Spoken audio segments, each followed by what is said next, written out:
Om Sadashiva Samarambam Shankarya Sharya Madhyamam Asmadacharya Parintam Vande Guru Paramparam Ishvaro Guratmeti Murti Veda Vibhagine Vyomabda Vyapta Dehaya Dakshinamurtaye Namaha Tava Vedanta Sedanta Gocharam Tamagocharam Govindam Paramanantam Satguru Pranatoshmaham Om Shanti, Shanti, Shanti Om. Namastê. Bem-vindos à nossa classe do Panchadasi. Nós entramos na semana passada no capítulo 5, o significado dessas grandes declarações, as declarações finais dos Upanishads, né, que estabelecem a identidade do indivíduo como infinitamente não limitada, como consciência, existência infinitamente não limitada. Então, todo o Vedas, todo o material dos Vedas serve o propósito de nos preparar para a contemplação e compreensão dessas declarações finais que aparecem no final dos Vedas, nos finais dos Vedas. Então, nós vimos na semana passada a importância da linguagem vedântica, né? Uma linguagem fundada na identidade e da compreensão. Identidade e conhecimento, né? Ao contrário da linguagem dualística, que é fundada, né? Baseada, embasada na experiência, no tempo, no espaço, na experiência, nas ações e nos resultados das ações, né? Então, nós vimos a dificuldade, né?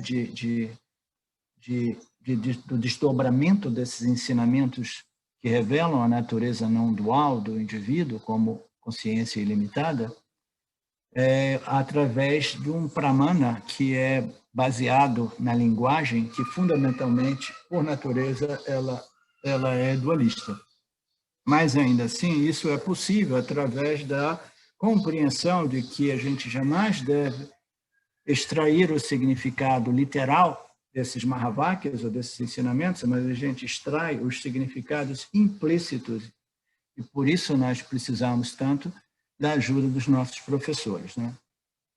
Então, nós vimos isso, a linguagem do Vedanta, a linguagem do conhecimento e identidade,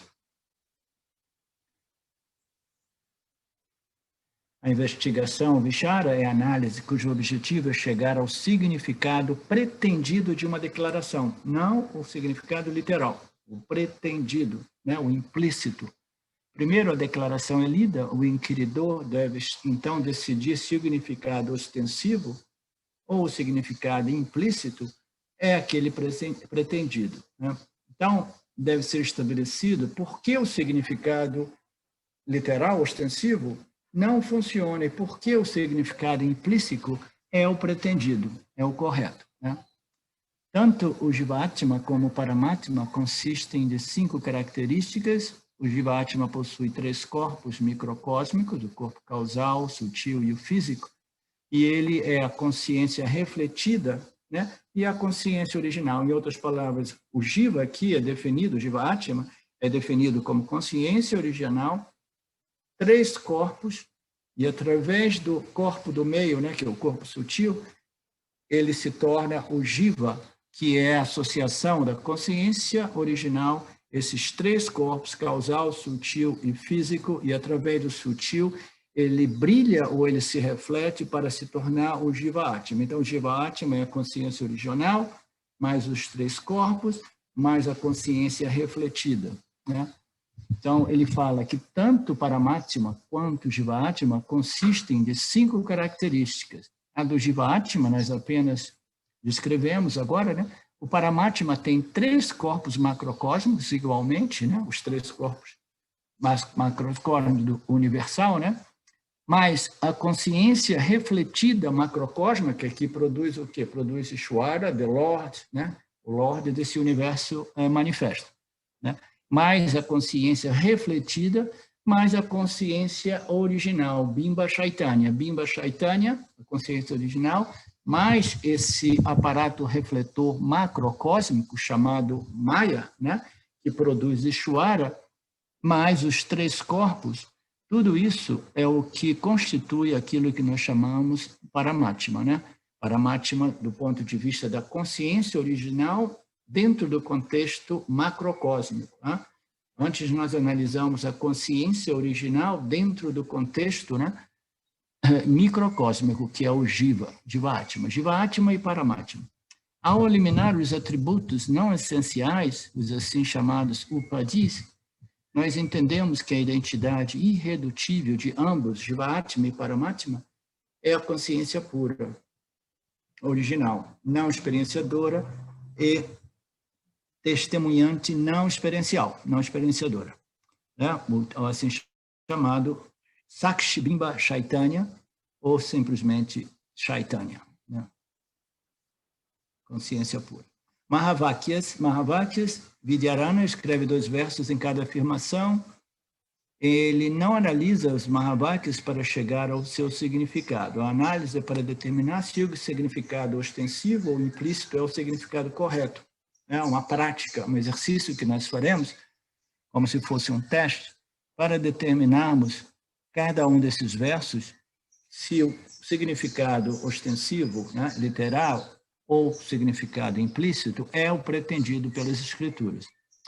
Uma amostra de Mahavakya é retirada de cada um dos Vedas para mostrar que não existe contradição no tópico da identidade do ser que nós somos entre os diversos Vedas, entre os 4 Vedas. Não existe contradição. Todos eles, né, eles são unânimes em determinar essa identidade do Jiva-Atma como idêntica à identidade do Paramatma, né, em sua essência. O verso seguinte, ele é encontrado no Aitareya Upanishad do Rig Veda. Essa consciência original, Pranyan Brahman, que ilumina o mundo através dos órgãos de percepção e da ação, é não limitada. Então, nós cobrimos já esses 2 versos. Então, essa consciência pura, universal, né? Essa consciência original, né? Melhor dizendo, né? Ela ilumina o mundo, mas ela ilumina o mundo através de quê? Através desses aparatos refletores. Ela precisa de Maya e ela precisa do aparato refletor do Jiva. Maya para produzir Ishvara e o aparato refletor microcósmico do Jiva para produzir a entidade que experiencia esse universo, que é iluminado pela consciência em associação com Maya, e associação com o Jiva, associação com os órgãos sensoriais e a mente do Jiva. Essa consciência original, que através de todos esses, né, fatores, através de todos esses agentes, né, ela ilumina o mundo, né, ilumina o nosso campo de ação e de percepção e de interação. Essa consciência é ilimitada, né? Então, aqui nós elaboramos um pouco, na semana passada, sobre isso. Essa consciência original, ela ilumina, mas no final das contas a gente sabe que para que ela realmente ilumine, ela precisa de quê? Desses aparatos refletores. Ela precisa de Maya, o aparato refletor que produz o Jiva, e depois o corpo sutil do Jiva, que é um outro aparato refletor, que vai refletir a consciência original para produzir o Jiva, a entidade experienciadora e conhecedora desse universo manifesto. Porque, como nós já determinamos diversas vezes, essa manifestação ela só é completa quando essa entidade chamada Jiva, né, ela aparece na equação e ela ilumina, né, através dos seus órgãos sensoriais e a mente, o campo, e se torna a entidade que conhece e experimenta essa manifestação, esse universo manifesto, né? Então, a questão é, o que é que realmente está iluminando esse campo, esse universo, esse meio ambiente de cada um de nós? O que é que está iluminando isso? Será que é a minha consciência refletida? Ou será que é a consciência cósmica, ou universal, ou pura, ou original, aquela consciência que ela não depende de Maya e não depende dos Jivas e de Ishvara. O que é que está realmente iluminando o campo? Né? Então, a gente precisa de analisar isso para compreender que o indivíduo Jiva, ele ilumina o seu campo, mas ainda assim, ele não consegue iluminar o seu campo sem essa luz original. E o exemplo mais típico, né, mais clássico que nós utilizamos no Vedanta é o da luz do Sol, né? A luz do Sol e a luz refletida do Sol na Lua. Quando a luz reflete na Lua e ela ilumina as nossas transações no meio da noite, né? A gente vai considerar, então, o que é que está iluminando a gente aqui, né? Será que é a luz do Sol ou é a luz da Lua? Se nós tentarmos, né, compreender do ponto de vista de percepção apenas, a gente vai dizer, naturalmente, é o Sol, é a luz da Lua, porque eu estou vendo, a luz está sendo emanada daquele corpo lá chamado Lua. Então, a Lua é a fonte de luz que ilumina. Eu perdi uma coisa, mas tudo bem. Ilumina as nossas transações. Mas será que é a Lua mesmo? Né? Se a gente for examinar mais profundamente, a gente descobre que a Lua não possui luz própria. Portanto, quem ilumina realmente é a luz do Sol. O Sol ilumina as nossas transações, ele ilumina e revela os objetos, né, no meio das nossas noites, de tal modo que a gente possa também compreender, conhecer, iluminar indiretamente, né? Mas, fundamentalmente, é a luz do Sol, fundamentalmente, é a consciência original que ilumina a todas as nossas transações através desses dois aparatos refletores, o aparato macrocósmico refletor, o assim chamado Maya, e o aparato microcósmico refletor, assim chamado corpo sutil do Jiva, que produz essa consciência refletida, que fundamentalmente, e na sua essência, não é nada mais, nada menos do que o quê? A luz do Sol. A luz que aparece no meio da noite é a luz do Sol. Né? A gente olha assim, não, é impossível, a luz do Sol é mais forte, é mais assim, é mais amarela, é mais... Né? Essa é mais sutil, é mais leve, é mais... É a luz do Sol. Quando você compreende que a luz que ilumina as nossas transações no meio da noite, em noite de lua cheia, é a luz do Sol, você já não tem dúvida a respeito dele. Muito embora a percepção possa nos dar uma rasteira, é aqui e ali, né? A gente olha assim, não, é a luz do... Oh, não, eu esqueci, era a luz do Sol. Eu já determinei isso, entendeu? Eu já determinei. Então, o indivíduo, quando ele chega ao ponto de compreender que a luz que ilumina as suas transações do dia a dia é a consciência original e não a mente, a consciência refletida nada mais é do que o Jiva-Atma, a mente, entendeu? A luz que ilumina as nossas transações nos nossos meios ambientes não é a mente, não é essa consciência refletida, é a consciência original. Então, o indivíduo que sabe disso, ele sabe disso do mesmo modo que o indivíduo sabe que a luz que ilumina as nossas transações no meio da noite é a luz do Sol. É tão simples quanto isso. Não é, Alex? É a coisa mais simples do mundo, né?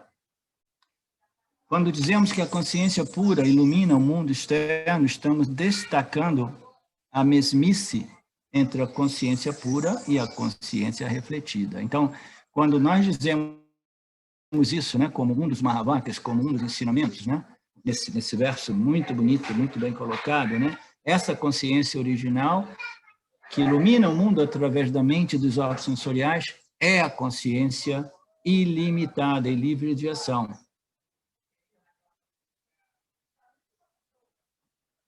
Quando dizemos que a consciência pura ilumina o mundo externo, estamos destacando a equanimidade, igualdade, mesmice, não?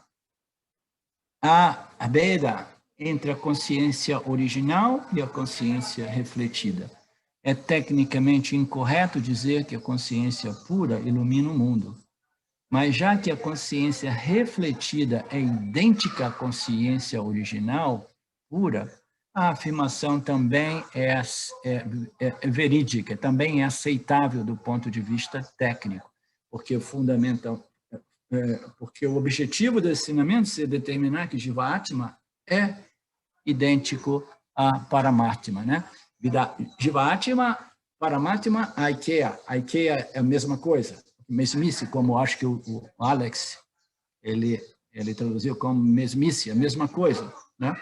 Então, Jiva-Atma, Paramatma, o Jiva-Atma, em sua real essência, a luz refletida da lua em sua essência, que é a luminosidade, que são os raios de luz, em sua real identidade, em sua real essência, é nada mais, nada menos do que raios de sol, raios solares. Portanto, é tecnicamente incorreto, mas não é realmente correto dizer que a consciência original é que está iluminando o mundo. Mas já que a consciência refletida em sua essência fundamental é a consciência original, então nós podemos dizer que é a consciência original que ilumina, do mesmo modo que nós podemos dizer que é a luz do sol que ilumina as ações no meio da noite. Vocês compreendem o paralelo, a analogia? O segundo Mahavakya, eu sou a consciência limitada, Aham Brahmasmi, é retirado do Brihadaranya Upanishad, do Ayurveda. O verso 3 e 4. Somente uma pessoa qualificada pode afirmar confiantemente que a consciência original plena, não dual, experienciadora sem esforço e toda pervasiva, a qual se reflete no corpo sutil como o sentido eu, do eu, é o seu ser. Somente uma pessoa qualificada pode afirmar firmemente, claramente, portanto, confiantemente, sem sombra de dúvida, somente uma pessoa que compreendeu que existe somente uma luz da consciência e que essa luz refletida fundamentalmente é a luz original, do mesmo modo que a luz refletida na Lua é fundamentalmente a luz solar. Pessoa que somente se ela tiver qualificações mentais, emocionais, intelectuais refinadas, sutilizadas, purificadas, desenvolvidas, ela pode realmente, confiantemente, aceitar essas declarações dos Upanishads. Caso contrário, ela vai permanecer sempre em dúvida, né? Nós tivemos um pouco dessa conversa ontem, dentro do contexto do que o Alexandre falou, né? Então, essa falta de confiança é devido ao quê? A carência das qualificações. Quanto mais sutilizada, quanto mais purificada, quanto mais refinada, quanto mais sutil, satívica, etc., mais ela vai compreendendo essas declarações e os desdobramentos, né, os significados implícitos dessas declarações, e mais ela vai resolvendo as suspeitas, as dúvidas, as desconfianças, né? E ela vai desenvolvendo o quê? Ela vai desenvolvendo uma convicção, confiança nesse autoconhecimento, no conhecimento declarado nos Upanishads. E essa confiança, esse conhecimento, é aquele que a consciência plena original, que experiencia sem fazer nada, esse verso coloca a consciência plena original, experienciadora sem esforço. Então, veja bem, aqui de novo nós encontramos dentro de uma possível, né, aparente contradição. Nós dizemos quase sempre que essa consciência original, ela é o princípio consciência não experienciador. Ela não é uma entidade experienciadora, ok? Mas ela se torna uma entidade experienciadora toda vez que ela se associa ao quê? Ao aparato refletor que produz o Jiva-Atma, né? Então, o que está dizendo aqui é que essa consciência, ela experiencia, porque no final das contas, toda e qualquer experiência do Jiva é uma experiência do ser, experienciando a si mesmo e experienciando a si mesmo através do Jiva Atma, que é a entidade experienciadora. Ok? Então, aqui nós estamos dizendo que a consciência plena original é experienciadora sem esforço. Então, aonde que ocorre o esforço nessa equação de consciência original, aparato refletor, entidade experienciadora e a experiência? Onde é que ocorre o esforço? O esforço, se a gente quiser colocar isso em termos de ação, esforço, etc., é na parte do Jiva Atma. O Jiva Atma, essa consciência refletida, é que experiencia efetivamente, e parece que ele, para experienciar, ele precisa interagir com o campo. Ele precisa submeter a sua mente, os seus órgãos sensoriais, aos seus respectivos objetos, e aí receber esses estímulos do campo e determinar, através de alguns esforços intelectuais e emocionais, determinar, entendeu? O que se trata, do que se trata esse objeto de experiência que eu contatei nesse momento.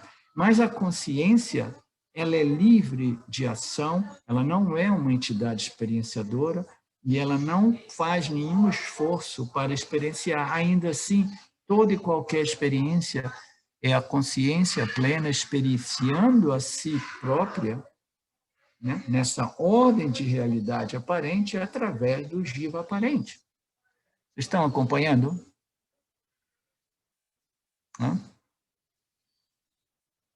Então, aqui é apresentado que essa consciência plena original, experienciadora sem esforço, aí que a gente diz que a consciência é a carta. A carta significa assim, ela não faz nada, mas ainda assim nada ocorre sem a sua presença, sem que ela esteja presente, permeando, pervadindo, né? E vivificando tudo. Né? Mas ela faz alguma coisa? Não. Ela faz algum esforço? Não, ela é a carta. Ela jamais se modifica, ela jamais faz nada, mas ainda assim nada ocorre em Mitya sem a sua presença, sem que ela conceda, né, a sua existência, a sua presença, a sua vida, a sua consciência. E conceder a vida é uma palavra, é uma expressão um pouco perigosa, mas ela concede a sua consciência e existência, e fazendo assim, ela vivifica os seres vivos sem fazer nada. Vocês compreendem o poder da nossa real natureza? A gente vivifica tudo sem fazer nada. A nossa mera presença.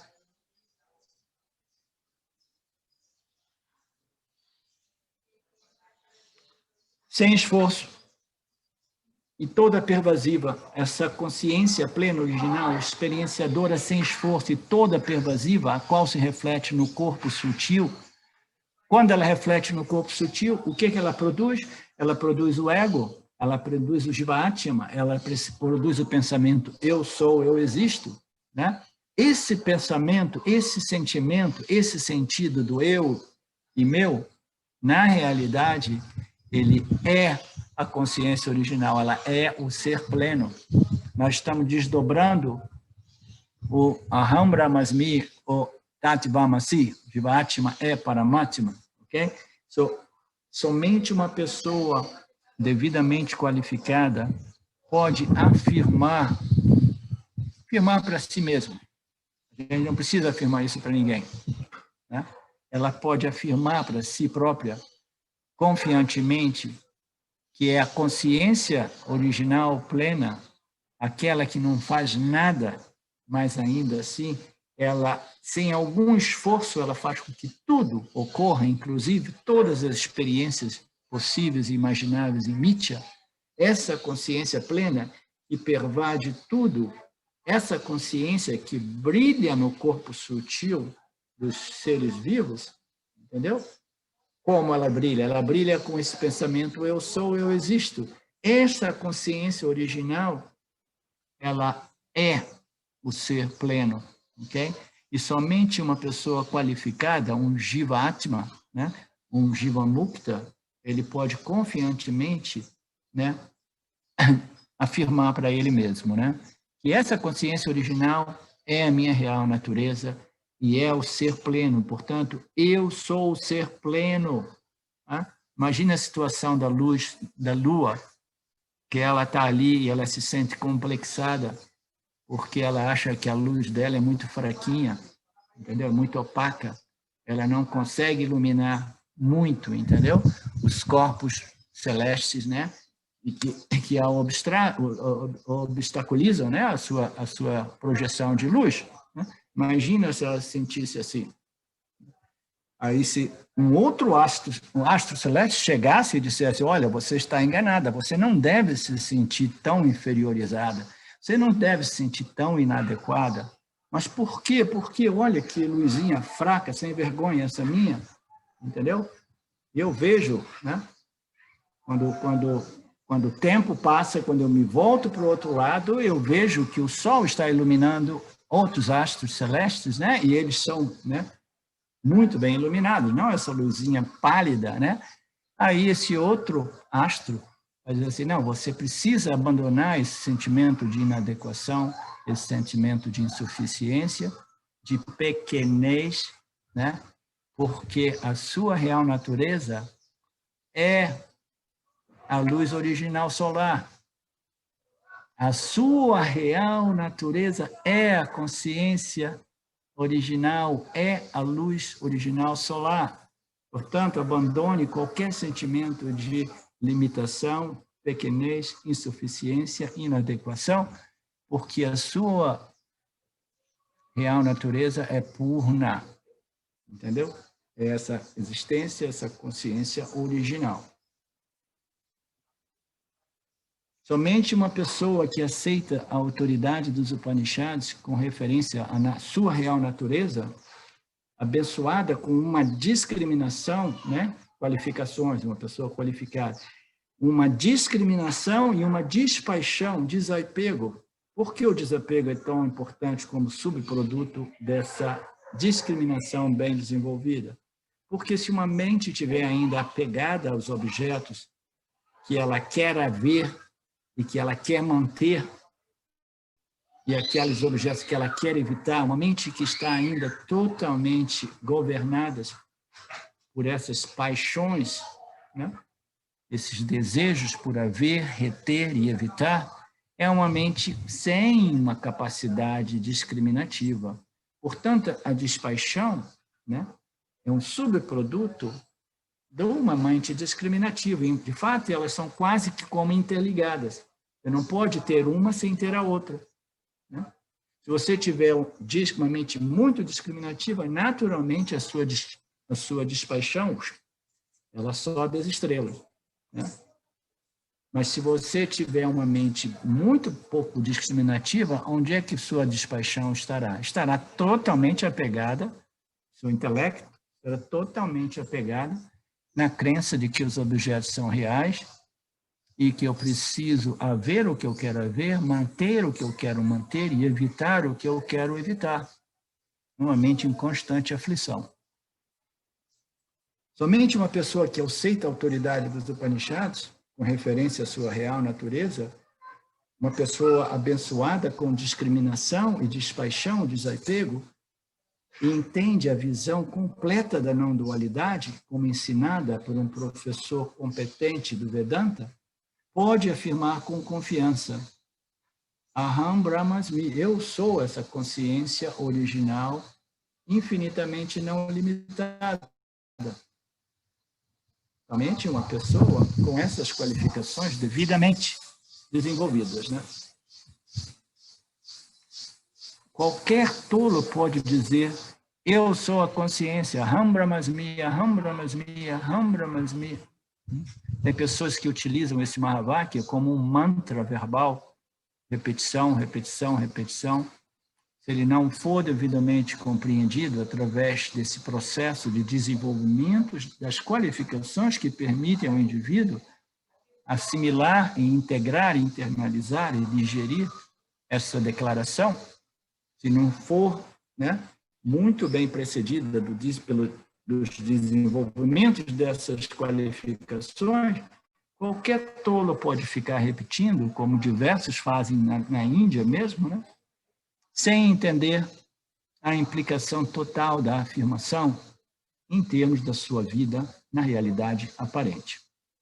O significado completo da afirmação envolve a seguinte compreensão: em que sentido o eu refletido e em que sentido o eu original são os mesmos e em que sentido eles são diferentes? Em que sentido a luz do sol e a luz da lua são iguais e em que sentido elas são diferentes?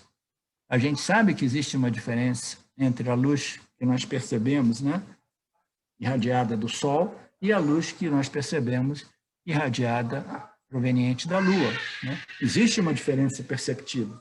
E de que modo elas são diferentes, de que modo elas são a mesma?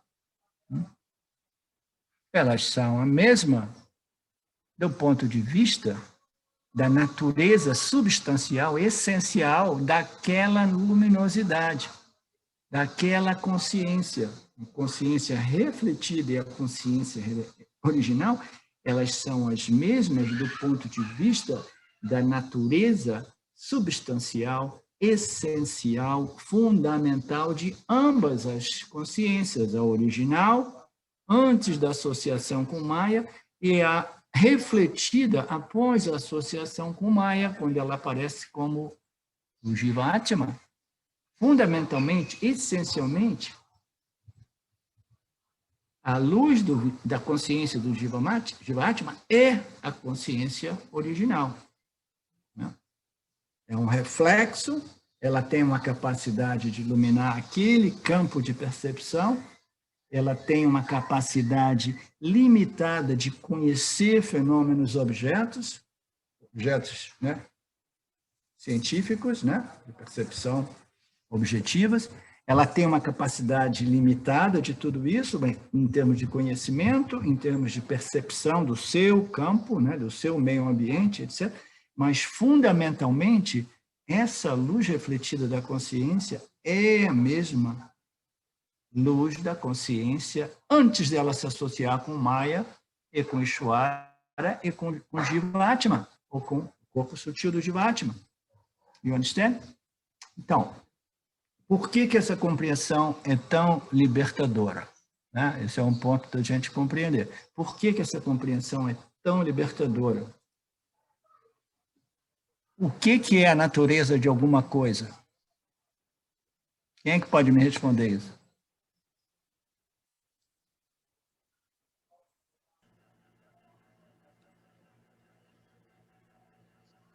É aquilo sem o qual a coisa não existe.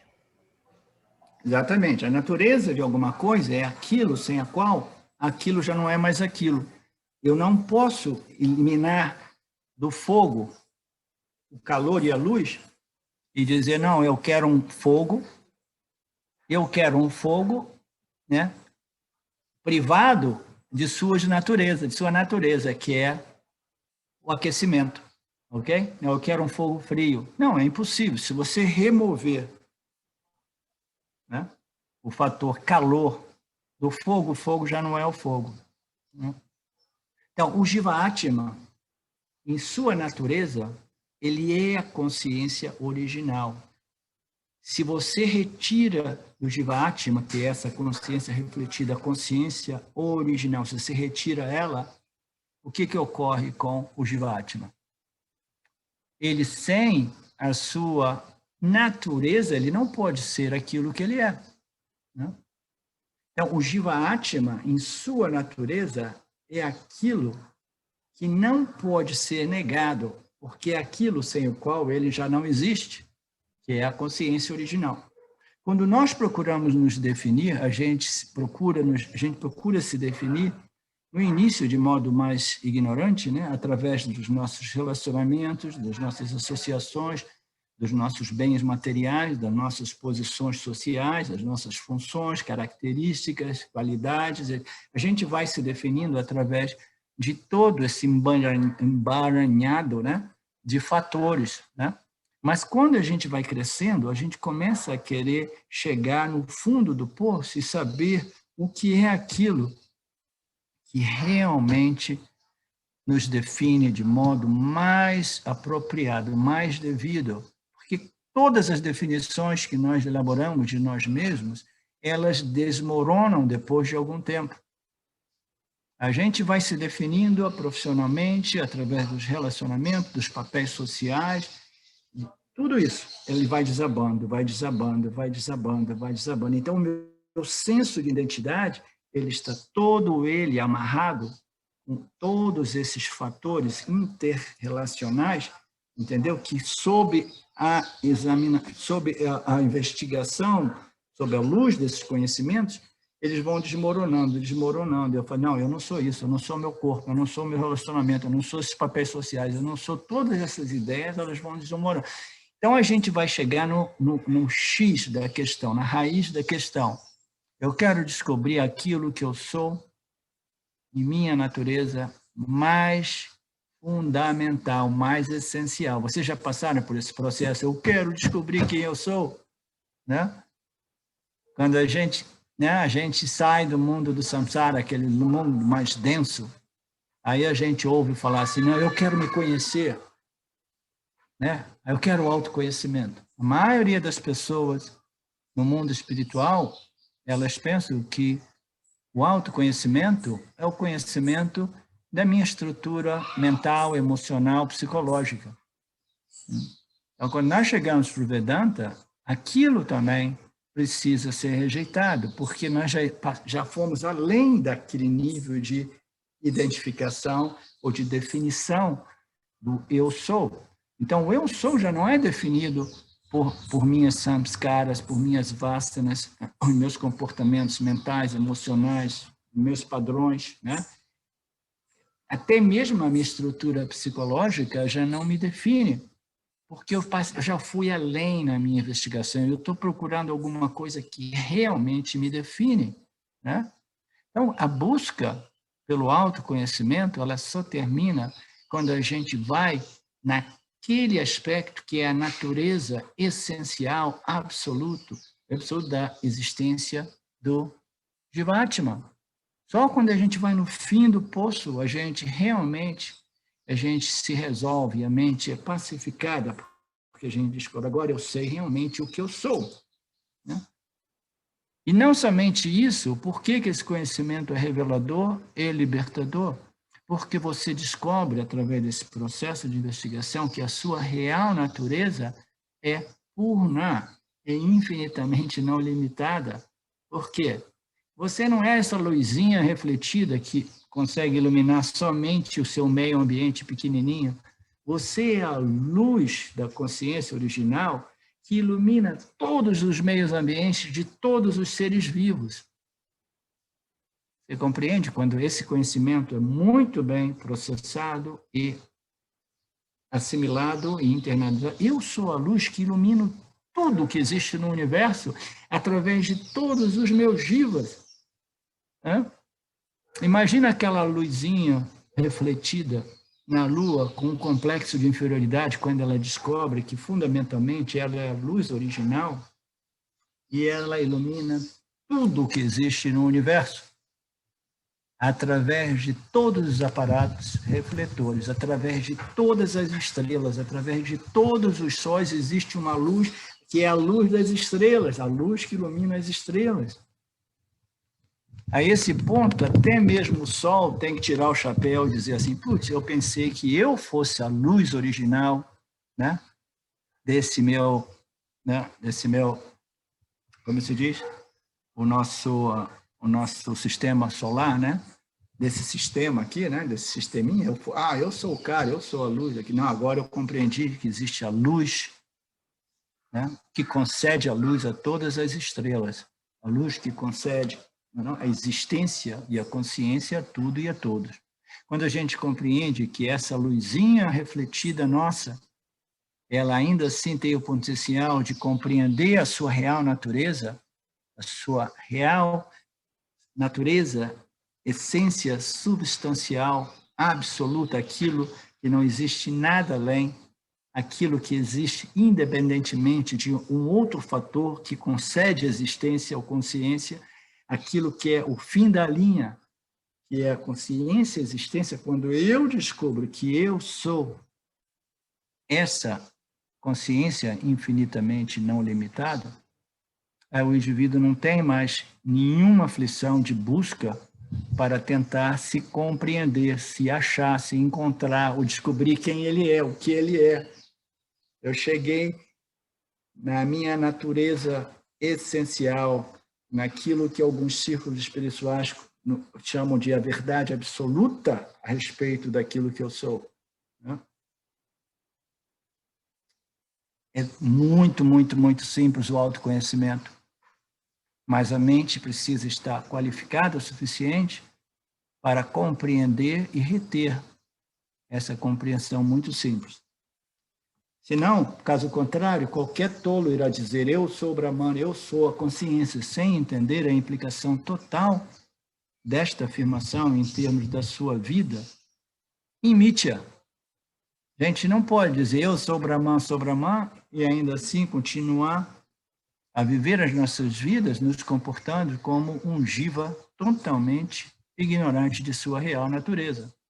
Por que ele é ignorante? Porque ele está violando o Dharma, à direita, à esquerda, para lá e para cá, querendo o que quer, tentando evitar, reter, manter, haver, acumular, manipular. Você não pode dizer isso e continuar vivendo uma vida movido, governado por essa ignorância cósmica, né? O poderoso Maya. Portanto, qualquer tolo pode dizer eu sou a consciência, sem entender a implicação total dessa afirmação em termos da sua vida na realidade aparente. O significado completo desta afirmação envolve a seguinte compreensão. Em que sentido o eu refletido e o eu original são os mesmos e em que sentido eles são diferentes? Eles são os mesmos, já que ambos são somente os raios de luz. Já que ambos são somente a consciência original e refletida, eles são os mesmos. Mas são diferentes conquanto ambos existam. Um é real e o outro é aparentemente real. Quando o Jiva Atma ele olha para ele mesmo, ele compreende este Jiva Atma, na realidade, é Paramatma, mas enquanto Jiva Atma, a entidade conhecedora, experienciadora, ele é uma mera aparência, né? Ele é quase tão bom quanto inexistente, né? O Jiva Atma não é real. Então, quando você olha para o Jiva Atma, né, privado dessa compreensão de que o Jiva Atma não é real, entendeu?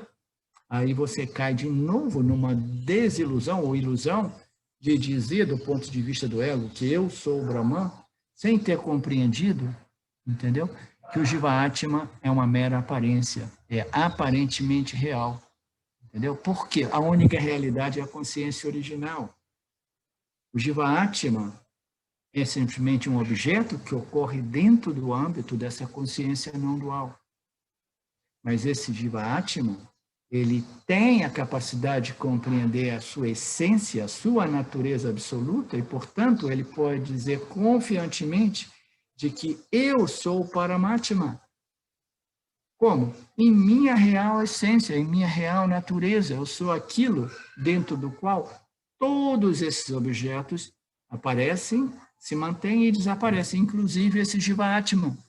O Jiva Atma se torna um objeto, o Jiva Atma permanece um objeto, mas um objeto com uma capacidade de compreender a sua real natureza e assim fazendo objetivar essa constituição corpo-mente, assim chamado Jiva Atma, que continua a esgotar, a exaurir o seu Prarabdha Karma. Alguma questão, Luciano?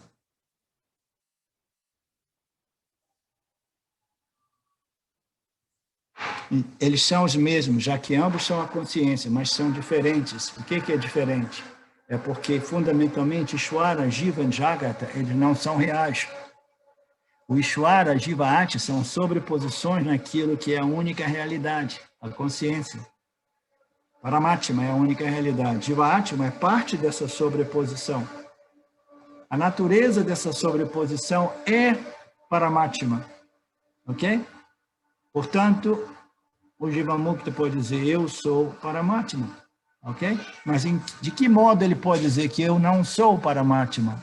Ele diz assim, não, esse Jivatma é somente uma sobreposição, é a minha identidade secundária aparente que ocorre dentro do âmbito da minha real identidade absoluta como Paramatma.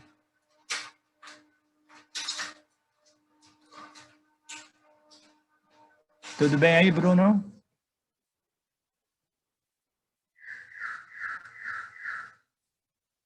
Uma pessoa que não entende a relação entre o real e o aparentemente real, né? Isso é uma análise muito bacana.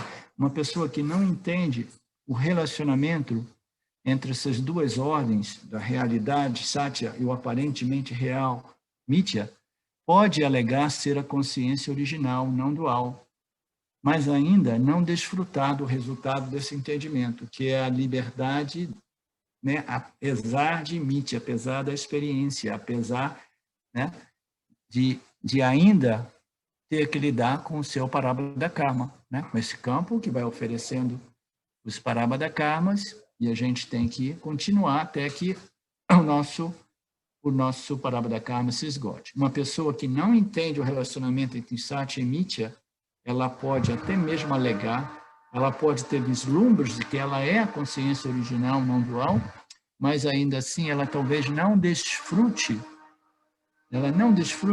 dos resultados desse autoconhecimento, que é esse sentimento de ser livre do samsara, livre da crença de que Mithya é real e que os objetos são reais e que eu preciso, né, de haver, reter e evitar os objetos de acordo com as minhas vasanas. Tudo bem aí, Sidene? Alguma questão, alguma dúvida?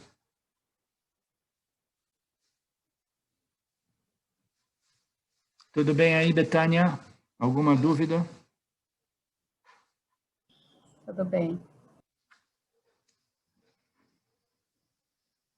A maioria daqueles indivíduos que reivindicam ser iluminados, nos dias de hoje, pensa que o ser refletido é o ser original.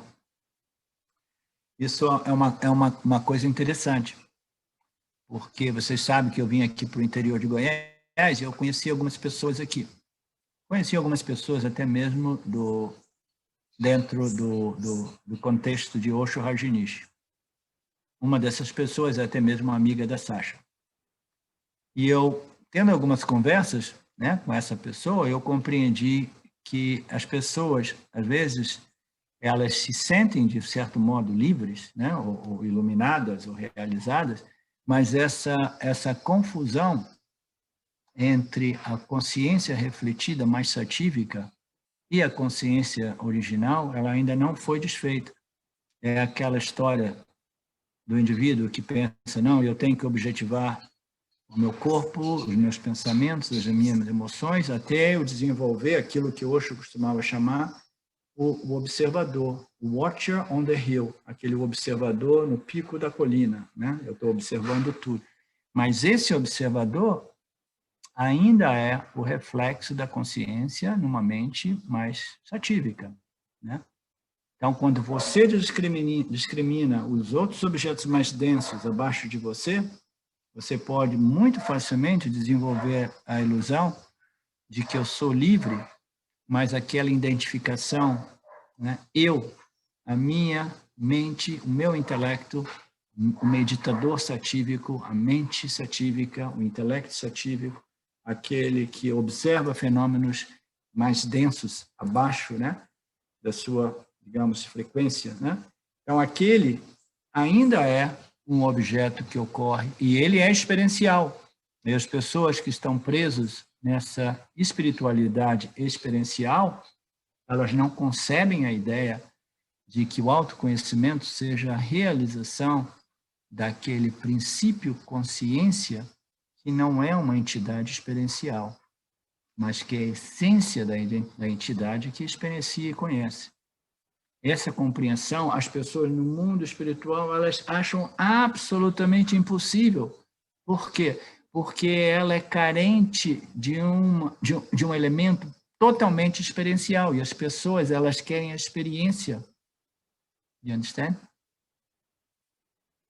E a gente diz sempre, o autoconhecimento é feito de conhecimento puro, é uma compreensão, é a parokshayana, é uma compreensão direta e imediata daquilo que é a sua real natureza, que não é uma entidade experienciadora, né? Mas que resolve a mente de tal modo que essa mente se torna, né, geralmente falando, né, de modo geral, mais satívica, mais clara, mais sábia, mais bem educada, etc, etc. Uma pessoa que não entende realmente Satya, né, uma pessoa que não entendeu a distinção entre o intelecto, que é Mitya, embora ele possa estar muito satívico, uma pessoa que não entende o relacionamento entre Sat e Mitya, o aparente real e o absolutamente real, ela pode alegar que eu sou essa consciência, mas ainda assim ela não desfruta do resultado desse entendimento, que é um sentimento de liberdade da experiência, né? Eu não dependo das experiências, as experiências podem ser satívicas, elas podem ser favoráveis, desfavoráveis. O autoconhecimento é aquilo que não depende da condição mental do indivíduo, né? Ela é livre da sua condição mental e é livre dos objetos que ocorrem dentro do âmbito da sua mente. A maioria daqueles que reivindicam ser iluminados pensam que esse reflexo da consciência é o ser. A mente satívica, the watcher on the hill, o observador sutil, como eu costumava referir no início dos meus dias de satsang, o observador sutil, o meditador sutil. As pessoas pensam que esse eu refletido é o eu original. Ao acreditarem que o eu original é um objeto de experiência, terminam estabelecendo um status especial para o seu eu refletido com base nessa confusão. E eles acabam acreditando que o eu original é um objeto de conhecimento e de experiência. Ele é o eu refletido, entendeu? Ele pensa que o eu refletido é o eu original, e ele já parte do pressuposto que o eu original é um objeto de experiência, e eles ficam atolados em dualidade. Uma total confusão. Termina estabelecendo um status especial para esse ego refletido, com base nessa grande confusão. Uma pessoa que deseja um status elevado procura validação nas opiniões dos outros, mas o mundo não pode validar o ser pleno que você é. Essa frase é forte. O eu original, ele não pode ser validado pelo mundo. Nada que ocorra no mundo, pessoas, né, poderão validar você. O eu original, ele é autovalidador. Ele só valida a si mesmo quando o último vestígio de confusão, o último vestígio de dualidade, for removido através da assimilação completa dos ensinamentos dos Upanishads. Forte essa passagem, né?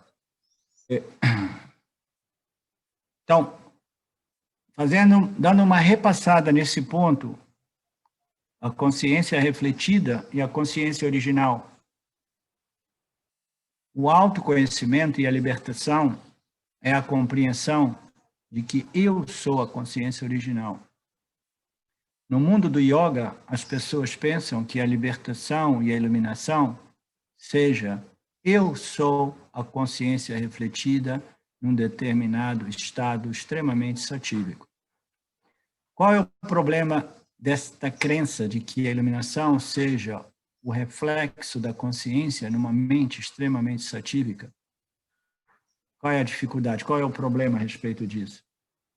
A dificuldade é que esse reflexo, essa compreensão estabelece que aquilo que eu sou depende de uma qualidade, né, que nada mais é do que uma constituição ou proporção das gunas que permite esse reflexo ser muito satível, ser muito, né, muito prazeroso, muito despassionado, de ser muito, entendeu? Claro, perceptível, sábio. Então, esse reflexo numa mente satívica, ele não liberta o indivíduo, por quê? Porque a libertação é a compreensão daquilo que é sempre presente, sem jamais se modificar. Essa é a definição de realidade, aquilo que é sempre presente, sem jamais se modificar, eternamente, infinitamente presente, enquanto que um reflexo atívico depende de quê?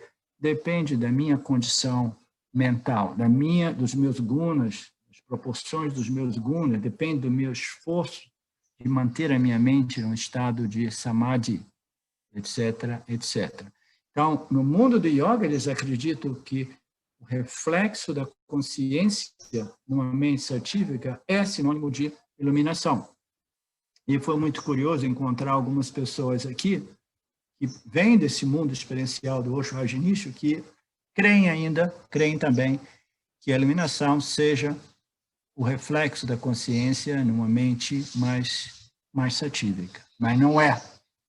A autorrealização e a única libertação que existe é a libertação de que eu sou aquilo livre das condições mentais desse aparato refletor, desse Jivatma, ok?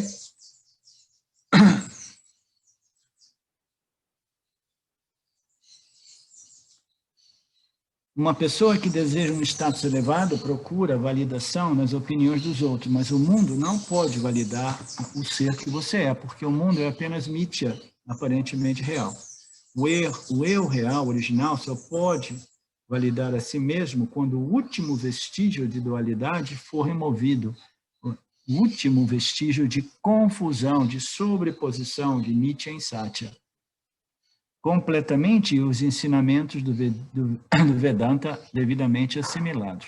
Reivindicar o status do eu real para o eu aparente refletido, sem conhecimento completo, não é libertação do samsara. Por quê? Porque o indivíduo não é livre, ele continua dependendo do aparato refletor. Né? Você compreende isso, Fernanda? O Bruno, se você depende das condições do aparato do refletor para estabelecer a sua iluminação, a sua libertação, o que ocorre? Toda vez que o seu aparato refletor ele se modifica, você sente que eu estou perdendo a minha iluminação, estou perdendo a minha libertação, ok? Eu conheci um cara no processo final, né, quando a minha mente espontaneamente desenvolveu mais sátiva, aí as meditações começaram a ocorrer para mim espontaneamente. Eu morava nos Estados Unidos ainda, aí eu pensei comigo mesmo, não, eu quero buscar um ambiente, um meio ambiente no qual, né, esse processo possa ser acelerado. E eu fui ver um cara que, anos atrás, eu tinha visitado ele na sanga dele lá em Portland, mas ele tinha se mudado para um lugar lá na Califórnia. É o famoso guru do beijo, para aqueles que conhecem. Então, eu fiquei amigo do guru do beijo, e ele no final das contas, né, ele sendo mais íntimo, ele me convidou algumas vezes para passar dias lá na casa dele. E ele só sentia vontade quando ele estava no estado de Nirvikalpa Samadhi. Ele meditava de 8 a 10 horas por dia, de modo que a mente dele pudesse permanecer, como ele dizia, ancorada no ser. Olha a dualidade aí, eu preciso me ancorar no ser. Tem que ser ancorada. Então, toda vez que ele saía da sala de meditação dele, ele imediatamente ele já se sentia limitado e perturbado e disturbado, e ele não tinha muita resistência, entendeu? Ele não gostava de falar com as pessoas porque ele achava que a conversa perturbava a iluminação dele, obscurecia a libertação dele. Ele tinha medo de contato com as pessoas porque ele achava que as energias das pessoas iriam impactar a libertação e a iluminação dele. Satsangs dele, ele fazia uma corrente de discípulos, de devotos, que ele considerava mais puros, com energia melhor, para proteger ele das pessoas mais cruas, entendeu? Então, todo esse tipo de loucura, devido a essa confusão entre aquilo que é em constante modificação, que é impactado constante por tudo e todos, que é a condição mental, e o ser, que nós somos, né? Então, se você acredita que você é o intelecto ou a mente, você jamais vai ser livre. Mesmo que você consiga, você desenvolva uma vassana por Nirvikalpa Samadhi, você não consegue manter o Nirvikalpa Samadhi indefinidamente. Entendeu? Você, quando sai, imediatamente você percebe, você sente, você começa a imaginar que alguma coisa está faltando, que você está sendo modificado, que a sua iluminação, ou libertação, a ideia é, eu quero ser livre do mundo como? Removendo o mundo, Nirvikalpa Samadhi. Né? Mas qual é a vantagem de você ser livre às custas de remover o mundo? Então, seria melhor você não nascer ou você suicidar-se, né?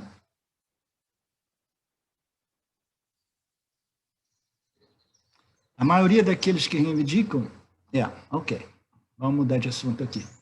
Tal como o ser, o Vedanta é um meio independente de conhecimento, é um pramana, um meio de conhecimento que não requer outro meio. Por exemplo, a experiência, para validá-lo. Né? O ser, ele é auto-revelador, ele é auto-luminoso, ele é auto-evidente, ele não depende de nenhuma outra fonte que possa conceder ou fornecer a ele existência, consciência, e muito menos validá-lo. Do mesmo modo, o Vedanta é um meio independente de conhecimento, de pramana. É um meio de conhecimento que não foi originado de outras filosofias, de outros círculos de pensamentos, etc, etc. É um meio independente que foi revelado diretamente da consciência através dos rishis, né?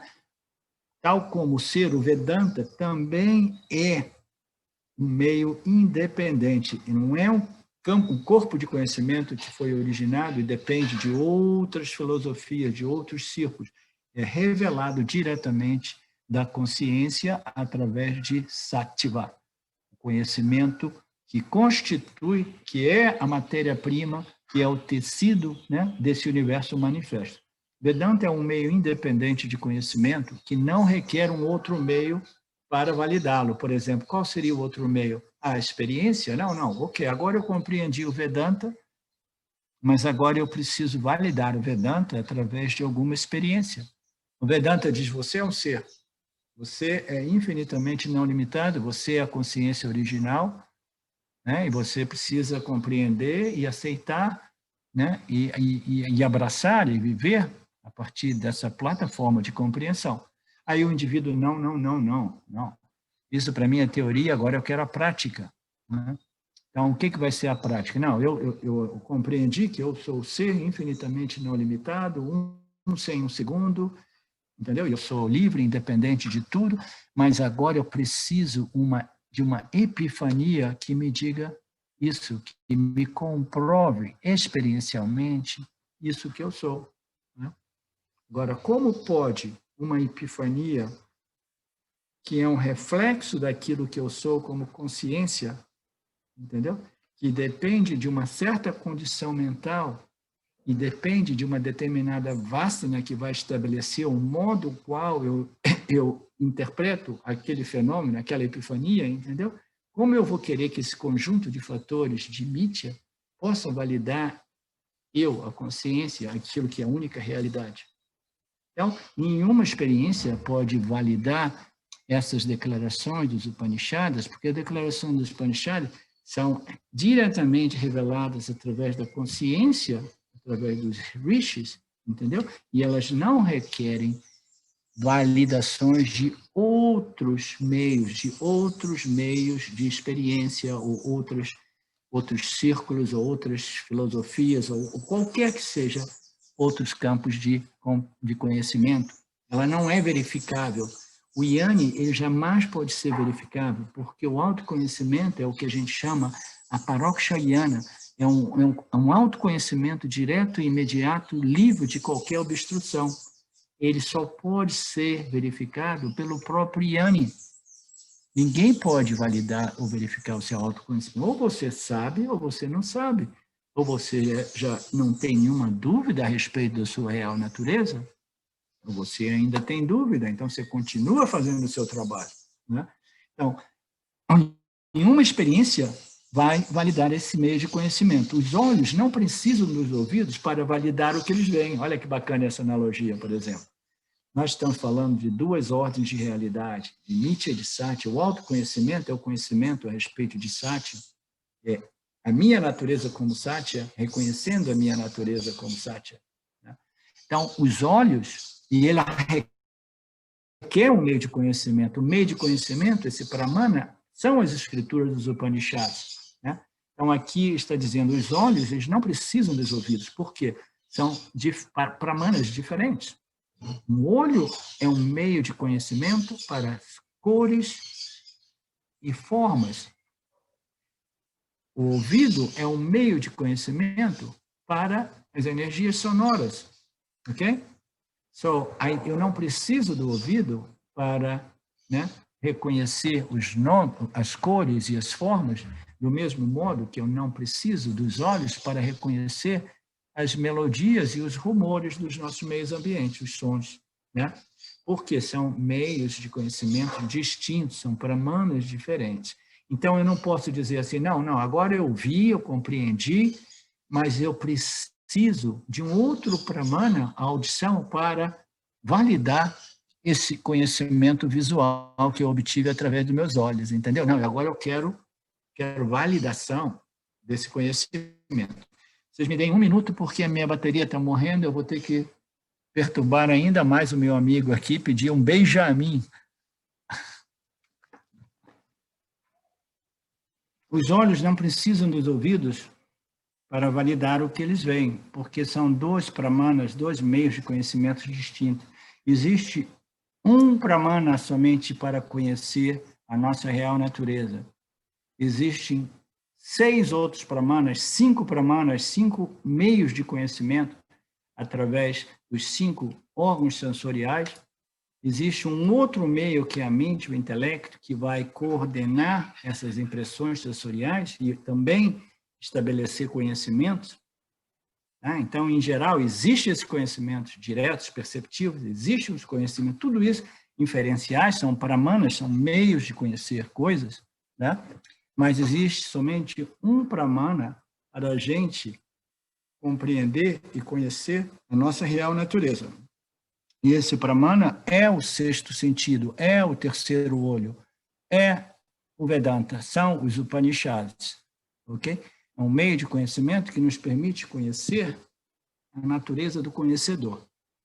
É um conhecimento que não é em referência aos objetos, é um conhecimento em referência à natureza dessa entidade conhecedora, a natureza absoluta.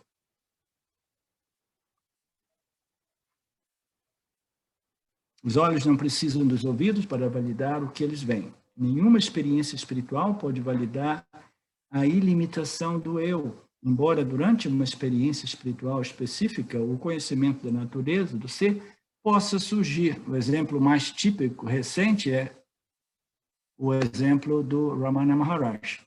Ele teve uma experiência de near death, Ele teve aquela experiência de... Como é que se chama?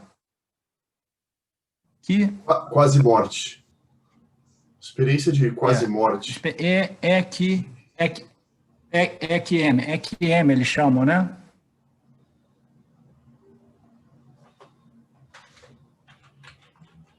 Experiência quase morte. O Ramana teve uma experiência de quase morte e agora, por qualquer motivo, estão dizendo que meu internet também está instável aqui. Mas, em geral, nenhuma experiência específica irá definir ou estabelecer a sua real natureza, embora as experiências sejam meios através dos quais essas experiências possam ser obtidas ou extraídas. Então, algumas epifanias, algumas condições mentais satívicas, elas podem propiciar esta clara compreensão da minha natureza absoluta. Mas ela não é uma experiência, entendeu? O autoconhecimento não é uma experiência, embora algumas experiências possam facilitar, possam propiciar a compreensão deste conhecimento a respeito da natureza do conhecedor, de tudo que pode ser conhecido objetivamente em Mitya. Nós queremos compreender a natureza desse conhecedor. de fato, a experiência espiritual quase que invariavelmente deixa intacto, como a identidade de alguém, o eu limitado. Mesmo que pareça experimentalmente que o eu seja ilimitado durante uma experiência específica, o eu parecerá limitado e criará uma dúvida quando a experiência terminar, porque a experiência, não o conhecimento, define a identidade do experienciador. Exatamente o que eu estava falando a respeito do guru do beijo. Tá? A experiência está definindo a identidade do indivíduo. Ele amarrou, linkou a sua identidade, a sua liberdade à experiência. Se a experiência se modifica, e a natureza de toda experiência é temporalidade e a modificação, né? Então, o que vai acontecer? Ele vai se sentir como se ele não estivesse realmente validado. Por quê? Porque somente o conhecimento, né, é um meio válido para a consciência poder verificar o ilimitado. E esse Vedanta é esse meio. Deixa eu repetir essa frase. Mesmo que pareça experimentalmente, a gente tem uma experiência que o eu seja ilimitado durante a experiência, ou eu tive uma experiência de êxtase, de bliss, de expansão, de amor incondicional, de clareza, de foco, né? Místicas, as mais diversas, até mesmo aquelas, né, um pouco alucinógenas são possíveis, né? Mesmo que pareça experiencialmente que esse eu seja não limitado durante uma experiência mística, o eu parecerá limitado e criará uma dúvida quando essa experiência terminar. Por quê? Porque eu me defini através da experiência. Eu não me defini através da compreensão direta, imediata, parokshayana. Entendeu? Eu estou me definindo através daquilo que é em constante modificação. Eu não estou me definindo em relação ao Pramana do Vedanta, que estabelece a minha identidade como aquilo que é atemporal e que jamais se modifica.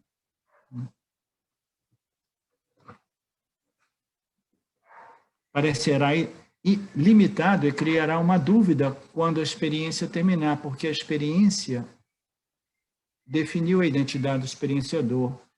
E moksha, ou libertação, ou autoconhecimento, é quando o conhecimento define a identidade do buscador. A gente precisa do conhecimento, nós somos amantes da compreensão, do conhecimento, e o Vedanta diz, somente a compreensão irá resolver esse problema. Por quê?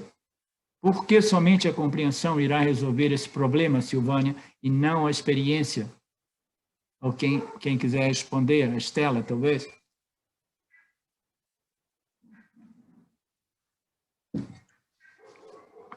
A experiência termina e acaba e é limitada. A não experiência, o conhecimento, ele leva a gente a compreender a ilimitação.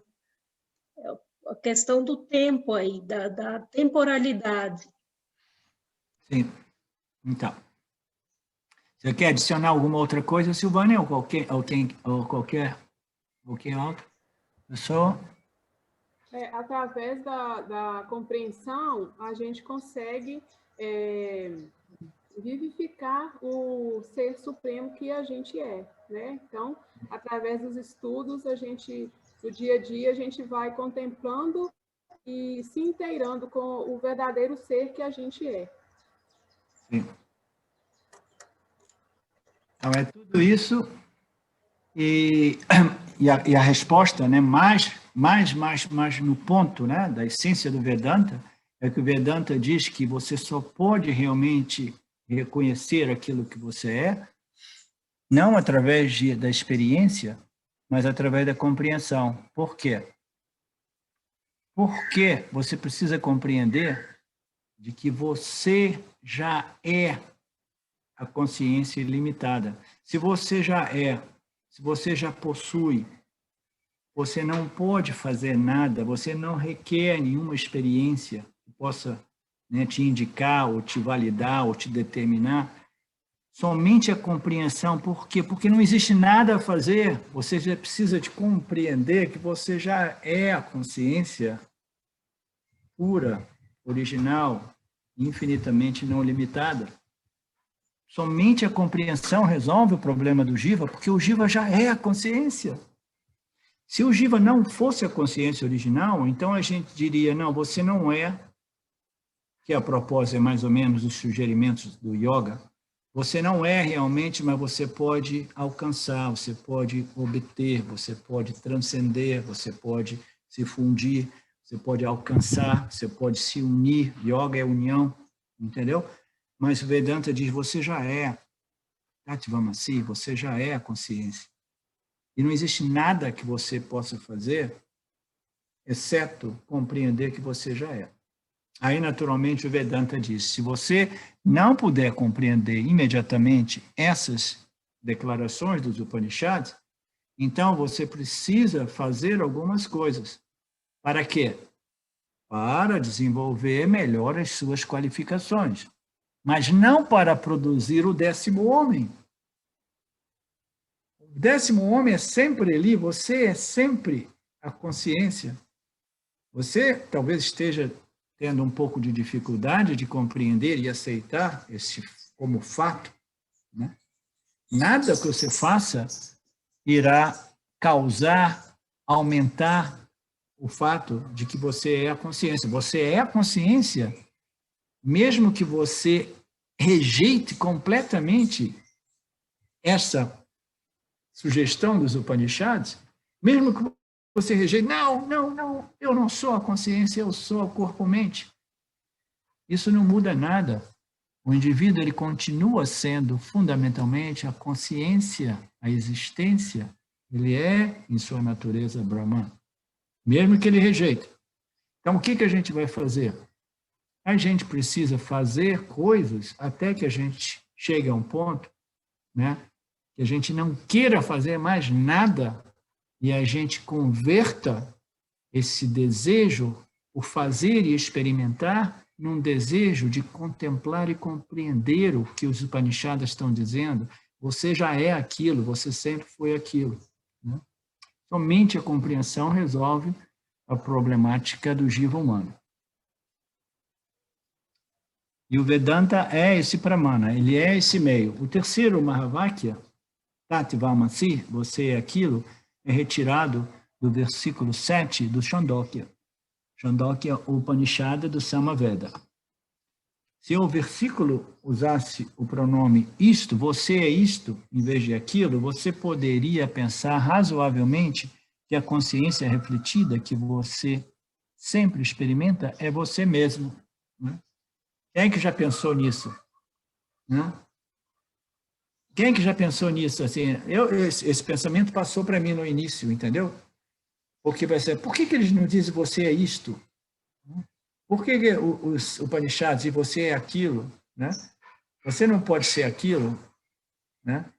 É uma contradição em termos, né? Como uma coisa que é isso pode ser aquilo. Se você fosse assim, você é isto, a gente poderia cair, né, nesta confusão, né, e pensar com uma certa razão, né, que a consciência refletida que você sempre experimenta é a sua real natureza. Porque você é isto, você é a consciência refletida, não, você é aquilo. Aí a gente tem que compreender que você se refere à consciência refletida e aquilo, a consciência original, né? A gente precisa compreender o significado implícito de você e aquilo, né? Então, uma vez que a gente estabeleça o significado implícito de você e aquilo, a gente pode estabelecer a igualdade, né? A mesmice, como disse o Alex.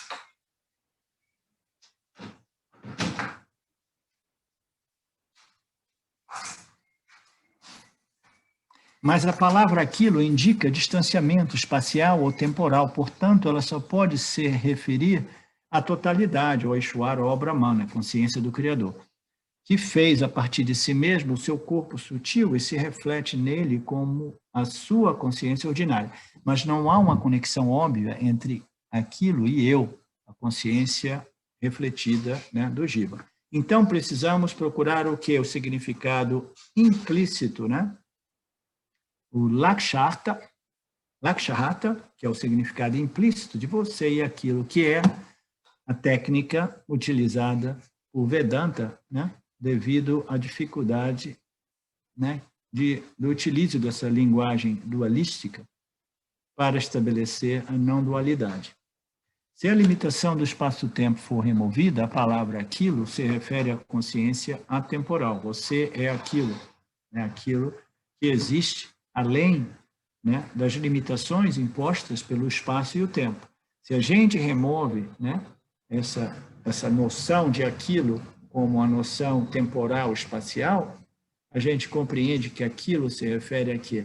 Essa consciência que você experimenta aqui é aquela experiência original, é aquela consciência original. Se refere à consciência temporal original, sem início e sem ação, que não tem passado, presente e futuro. Ela aparentemente se torna limitada quando ela é associada à Maya e ao corpo sutil do Jiva, né? Aí ela aparece como limitada, né, no espaço e no tempo. O significado direto de você é a consciência associada ao espaço-tempo, né? Quando ela brilha no intelecto do Jiva, ela cria esse pensamento, eu sou, eu existo. Esse pensamento, eu sou, eu existo, se identifica com o corpo e imediatamente ele estabelece a dimensão espaço-tempo, porque os outros corpos, os outros objetos, aparecem para esse eu sou, eu existo, associado, identificado com o corpo, como corpo, aí distância, né, e tempo de percorrer essa distância entre os objetos bem estabelecido, a temporalidade é estabelecido. Então, o significado implícito de você, a consciência atemporal, precisam ser estabelecidos. Como já estabelecemos, só um minutinho, o significado direto de você é a consciência associada ao tempo. Mas se você abandonar a ideia eu sou o corpo, essa ideia eu, o corpo, é que produz essa dimensão temporal espacial. Se a gente abandona eu sou o corpo, vamos fazer isso agora como uma prática, como um exercício. Vamos eliminar a identificação do eu, entendeu? A associação do eu com esse corpo. Então, esse pensamento eu, ele ocorre aonde? Será que ele ocorre dentro desse corpo? Será que ele ocorre na cabeça? Se ele ocorre na cabeça, será que ele ocorre no topo, na testa, no queixo? Né? Existe esse pensamento eu, e nós queremos cortar a associação desse pensamento eu com o corpo. Né? Então, a gente precisa de passar por todas essas discriminações propostas pelo Vedanta para compreender que esse pensamento eu sou não é um produto da matéria. Né? Na verdade, a matéria é o produto desse pensamento eu sou. Esse pensamento eu sou é o que vai pervadir o corpo físico de tal modo que o Jiva, né, ele surge e ele diz eu existo e eu sou o corpo. Mas a gente, uma vez em contato com esses ensinamentos, a gente precisa de começar a nos definirmos, redefinirmos. Esse pensamento eu sou precisa ser desassociado do corpo. E se ele for desassociado do corpo, então a gente se encontra como? Fora do tempo, porque esse pensamento, ele já não é temporal na medida que ele não é associado com o corpo físico. Onde é que está esse pensamento? Vocês estão acompanhando? Onde é que está esse pensamento? Ele está dentro do corpo? Ele está a 1 metro? Ele está a 2 metros? Não, o corpo ocorre dentro do âmbito desse pensamento, que nada mais é do que o Jiva Atma, que o Jiva. O corpo ocorre como extensão desse corpo sutil. O corpo sutil produz o corpo físico. No momento que a gente corta esse relacionamento, essa associação, essa definição eu sou o corpo, imediatamente a gente já entra numa dimensão diferente do espaço-tempo bem estruturado, no qual as manifestações e as experiências ocorrem de modo mais lento. No mundo dos sonhos, as coisas ocorrem rapidamente, a temporalidade no mundo dos sonhos é uma dimensão outra, né? Agora, imagine que a gente desassocie esse pensamento eu sou até mesmo da mente. A minha existência, já agora, ela é dissociada desse pensamento eu sou. Eu sou a mente e eu sou o corpo. Então, se eu me defino já como não associado, não vinculado, não linkado com o corpo nem com a mente, aonde que eu realmente existo? Eu sou, eu existo, sem a bengala de identificação do corpo e da mente. Esse eu sou. Esse eu sou é a consciência totalmente atemporal, totalmente ilimitada, totalmente infinita. You understand? Porque ela existe além ou antes da manifestação de Maya e dos Ishvara Jivan Jagat. Essa consciência, quando a gente se define como a consciência,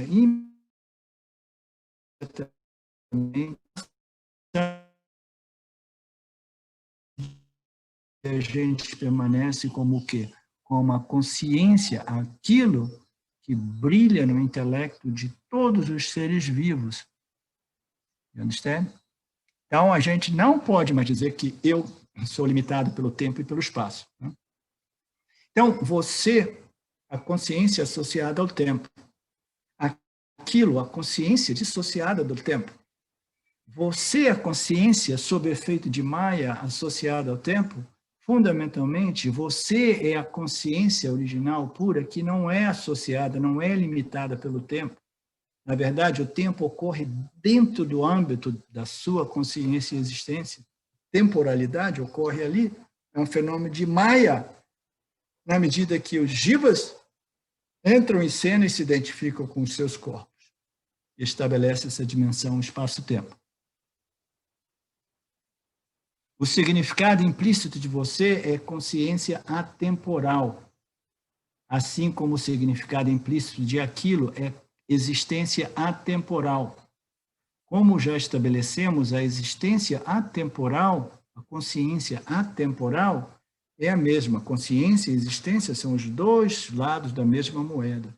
Aquilo, essa pura consciência atemporal, portanto, está disponível no corpo da pessoa como a existência dentro do corpo. Na verdade, o corpo existe dentro da consciência, dentro da existência. O corpo existe banhado, permeado, pervadido pela mente, né? E a consciência é que pervade e permeia essa mente. Como vocês já devem ter ouvido dizer, o corpo sutil, a mente do indivíduo é que pervade o corpo físico e anima e vivifica o corpo físico.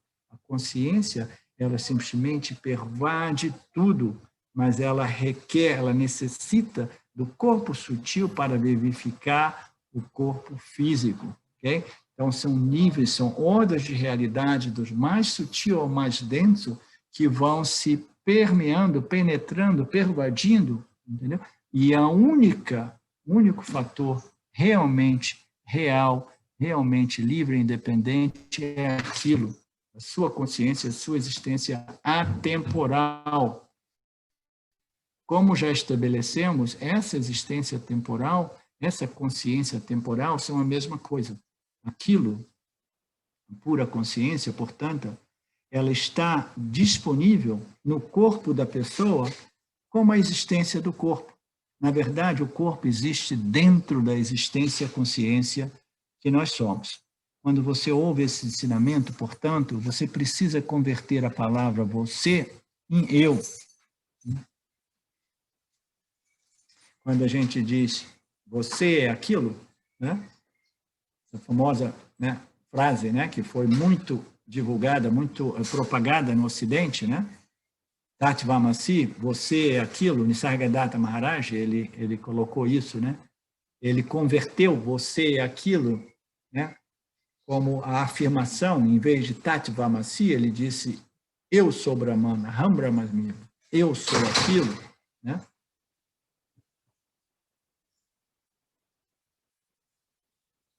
Quando você ouve esse ensinamento, portanto, você precisa converter você aquilo em eu sou aquilo. Embora a pura consciência não tenha partes, ela parece ter cinco componentes. Existe somente Satya, existe Mithya como uma mera aparência, e existem diversas subordens dentro de Mithya. Mas, fundamentalmente, o eu é não dual. Mas essa consciência não dual, pura, original, ela aparece como tendo 5 componentes. A consciência original, a consciência refletida, os 3 corpos, que fazem 5 componentes. Somente a consciência original é real. Os outros 5 componentes são meras aparências. Você parou aqui, ó. Quando você usa a palavra eu, deve saber que se refere à pura consciência original. Sim. Quando a mente sempre permanece com o significado implícito do eu, você é livre. Quando você usa eu sou aquilo, quando a mente permanece eu sou aquilo, deve saber que se refere à sua real natureza, a consciência original. Quando a mente permanece focada nesse significado de eu sou aquilo, né? Eu, a consciência, você é livre. Por quê? Você estabeleceu a sua identidade naquilo que é a sua natureza livre, independente, original, né? A consciência. Então, você é livre, porque a consciência é o único fator que é livre e independente de todos os outros fatores que são aparentes, né? Então, o único princípio livre e independente é a consciência. Então, quando eu me refiro eu, a gente usa essa palavra eu diversas vezes durante o dia. Quando a gente lembra que esse eu se refere à consciência, então nós conseguimos transacionar, né, em Mithya com esse sentimento de libertação.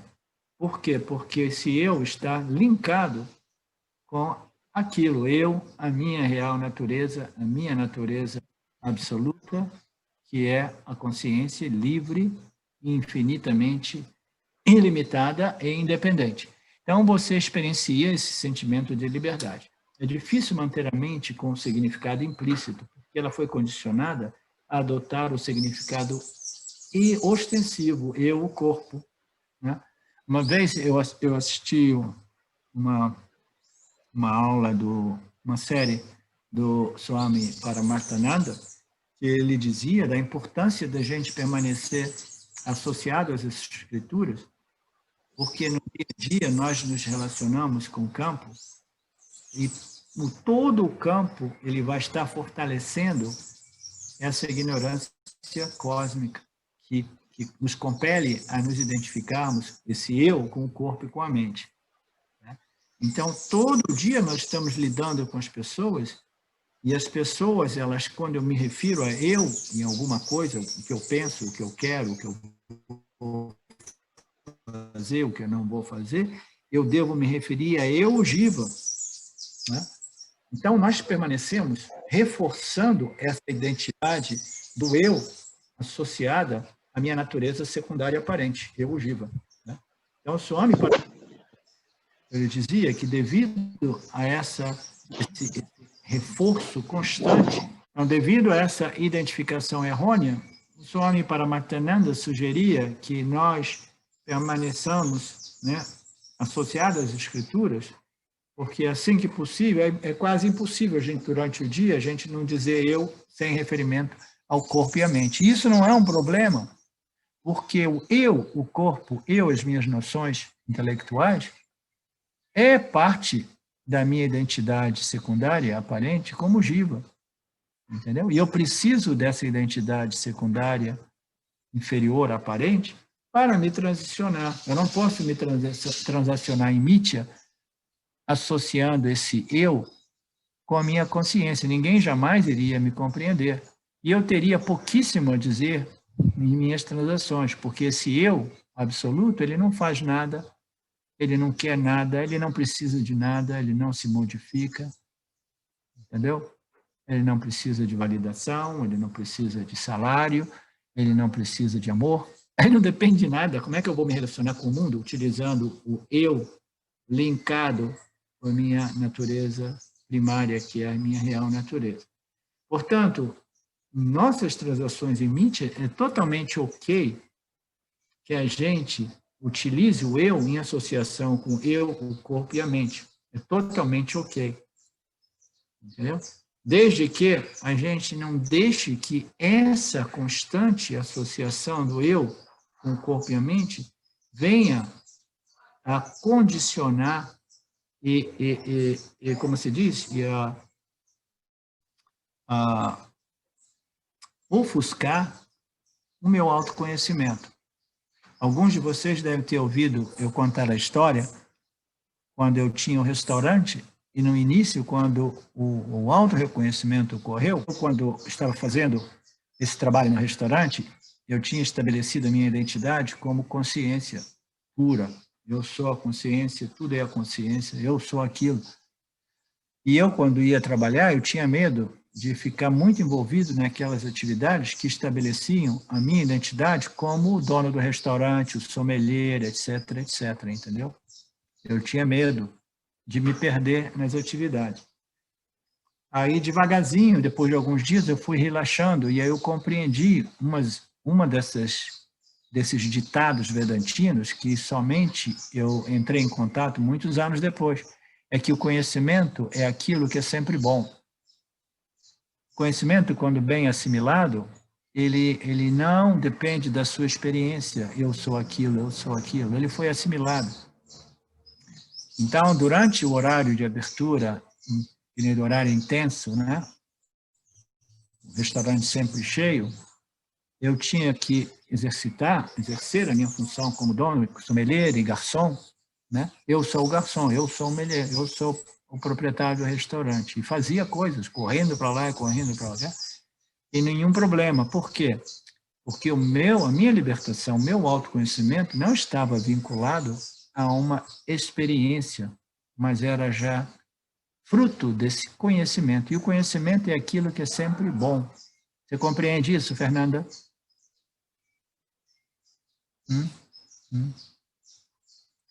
Quando a gente sabe que 2 mais 2 são 4, a gente não precisa de ficar revisando e experimentando de novo, para ver se 2 e 2 são 4. A gente sabe, né?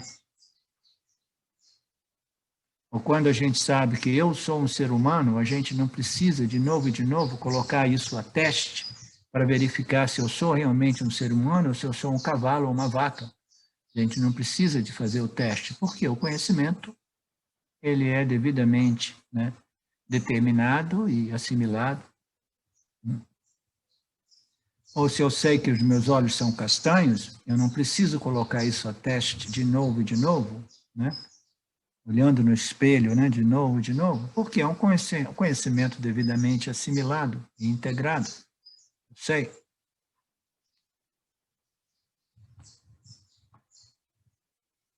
Os Mahavakyas não exortam ou implicam ação ou experiências, eles apenas indicam a identidade. A palavra assim, indica que a união da pura consciência e da existência refletida é fato, não um evento.